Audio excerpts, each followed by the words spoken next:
Hello everyone, my name is Mirna, and on behalf of the Mindalia TV team, welcome to Mindalia live streaming, where thousands of people around the world gather daily to see the lectures and interviews organized by Mindalia TV.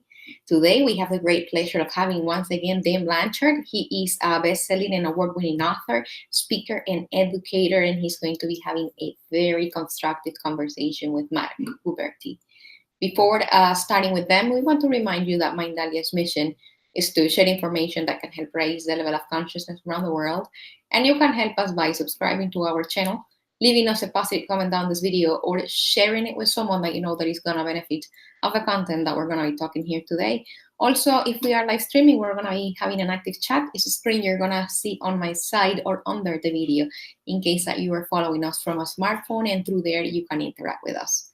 We want you also to collaborate with Mindalia with your own valuable content, and for that you can go to our website. On the top you're going to find the link. It says collaborate with Mindalia. That link takes you to a form that you can fill out, and our technical team will be getting in contact with you. You can collaborate with Mindalia in English through Mindalia TV English, but you can also do it in Portuguese through Mindalia Televisão, and Spanish through Mindalia Televisión. Visit our different platforms and channels, like, subscribe, go to our Facebook pages and Instagram accounts. And by following us, you are not only keeping yourself updated with the amazing information we share on a daily basis, but you also help us accomplish our goal, which is to share information that can help raise the level of consciousness in the planet. I'm not gonna delay this any further. I have the great pleasure of introducing once again our dear Dan Blanchard. Dan, welcome to Mindalia live streaming. How are you? Wonderful, Mirna. Thank you. And Mark, welcome to the show. Thank you. It's a pleasure to be here. Cool. So let me tell the audience a little something about my buddy Marc Guberti here. He's one of the world's top 10 podcasts. He's got that Breakthrough Success podcast. It's a great show. It's even led to a radio show now. Mark has, I guess, probably over 500,000 social media followers. And he even taught college classes while he was in high school. How amazing is that? Award-winning author, speaker, started a blog at 11 years old about being a Red Sox fan in New York territory. So go figure, huh? It's a brave young man as well. And Mark, I love your goal about how to positively impact 1 billion people in your lifetime, and have have way more teenagers kind of like be empowered because they're trying to follow your lead. So I know I just kind of scratched the iceberg on that, Mark. Maybe you could tell us a little bit more about yourself and how you found the bravery, the courageousness to start at such a young age doing what you do. Dan, you filled in a lot of the blanks there. I mean, you hit on a lot of the key points on who I serve and what I do for my business. The way that it first started, just like the whole bravery point, because being a Red Sox fan in New York is pretty hard. So the blog was a way to connect with other Red Sox fans. Granted, that evolved a lot more into content marketing, stuff like that, which I know we'll talk about more later. But I'd say the bravery of hitting that publish button, because it's scary when you first do it. It was just a matter of worst case scenario, someone doesn't like it, or maybe no one sees it. I just want to get this thing out and see what will happen. So it was more of because if I back down in one area, it's going to be easier for me to back down in other areas. And in this case, like when I say back down in that area, it's if I would have been backing down from that, it would have been because of fear, or like I really wanted it, but fear held me back, so I didn't want to do that to myself. Yeah. So how did you? I mean, most 11-year-olds, they're not even thinking about doing something like you did with a blog. You know, they're like maybe, I don't know, still trading baseball cards or something like that, rather than blogging on baseball. And that like led you down this amazing road, Mark, that you've been on for the last decade. I mean, how did you even think to start with blogging at like 11 years old? It's amazing. I mean, it really comes back to me being a Red Sox fan in New York, because, again, there's no one to really talk to who's a Red Sox fan. So my mom suggested I create a blog about the Red Sox. My brother did one about the Mets, so we could talk with more of the sports fans in that area. Now, maybe got to talk with 3 Red Sox fans, so it wasn't a lot of people, but it was certainly a really strong beginning that allowed me to see the potential of blogging and content marketing.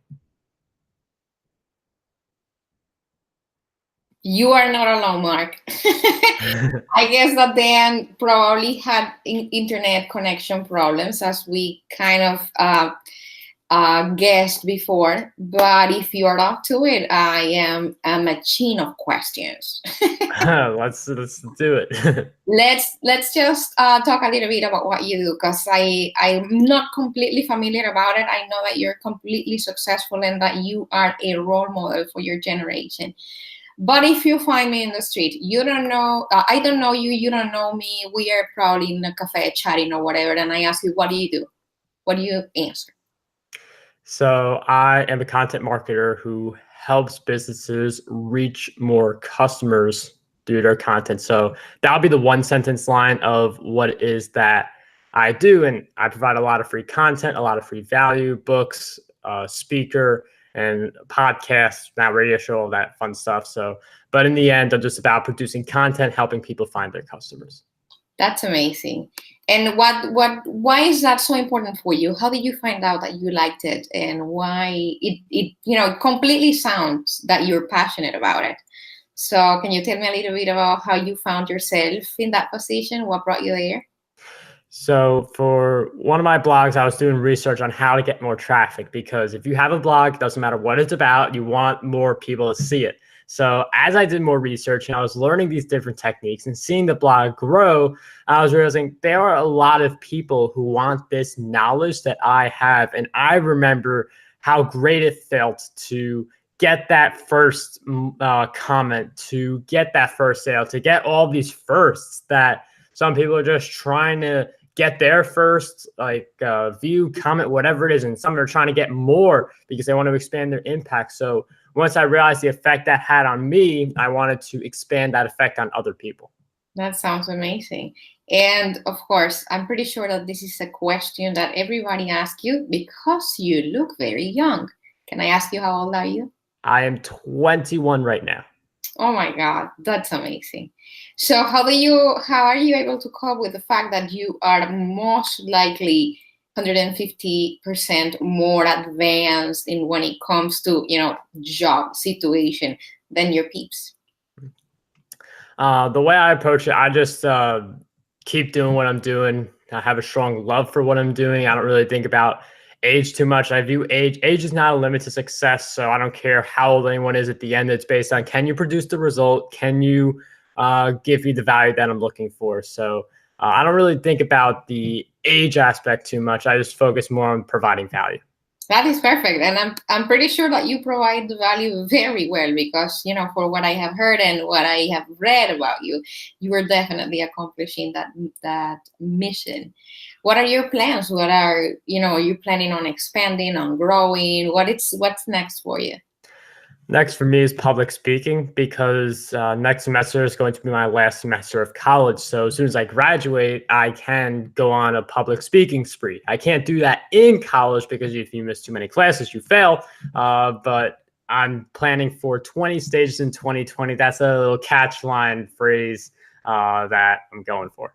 And you know that you're going to get it, right? Yeah. Are you ready for that? Because doesn't seem that is unaccomplishable for you. Yeah, definitely ready for it. You're doing it. And if I have a business, if I tell you, listen, Marc, I am just airing, or I'm just starting this business in which I talk about whatever X topic, what would be your first advice to me, besides hiring a professional that guides your? My first advice would be to get clear on how you make money from that business, because there are some people who they have this big idea, content creators in particular, where you want to create content about this topic, you love it, but at the end of the day, you need to make money from your content in order for that to be a valuable income stream or replace your job, because people have different reasons for getting in the game, but you need to be making money. So think about how you're going to monetize it. And then you think about what free content do you create. So for a content marketing course, you'd be creating like content marketing strategy based articles. You wouldn't just be creating anything random. So all of the free content, all the marketing you do, all leads back to that paid product that you have. So that would be my advice. Do you concentrate more than other areas in a specific type of content? Is there anything that you would like to work around more than anything else? So the three main ones that I go for are video, podcasts, and vlogging. I have a very strong preference for video, though, because you could take a video, get the MP3 file, and then you automatically have a podcast.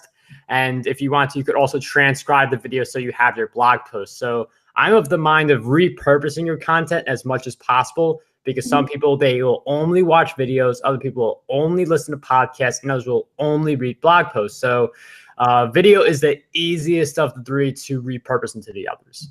I understand.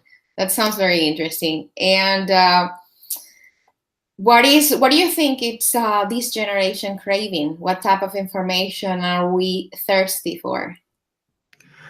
I mean, I feel like this generation, we have a lot of opportunities in front of us. So I feel like a lot of us are just trying to figure out how do we fully harness those opportunities, because there's just so many ways to make money and be successful online. It's just a matter of which ones are the best for me. How do I master this? Because you could get any kind of information online right now.